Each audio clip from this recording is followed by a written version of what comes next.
আসসালামু আলাইকুম ওয়া রাহমাতুল্লাহি ওয়া বারাকাতুহু।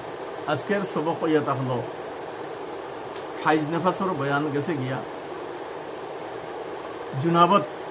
জুনাবত হইয়াতা হইল স্বামী স্ত্রীর মিলার পরে যে গোসল ফরজ ওগুলো জুনাবত হইয়াতা হইল। আর ইহতিলাম হইয়াতা হইল স্বপ্নদোষ, যেটারে আমরা কই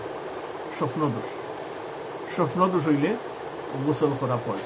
এর মাঝে সামান্য একটা জিনিস বুঝক পা, এক মানুষের স্বপ্ন দেখছে, স্বপ্ন দোষ হয়েছে পুরা, কিন্তু ঘুম থেকে উঠার পরে কাপড়ও বা বিছনাথ কোনো পরিচয় পাইছে না, তার উপরে গোসল ফরজ নাই, পরিচয় পাওয়া লাগবে। আর একজনের স্বপ্ন দেখছেও না, কিন্তু ঘুম থেকে উঠার পরে তার কাপড়ও বা বিছনাথ হে পরিচয় পাইছে যে তার শরীর খারাপ করছে, স্বপ্ন দোষের মতো তার লাগে, তার উপরে গোসল করা ফরজ। এই হইল ইহতিলাম।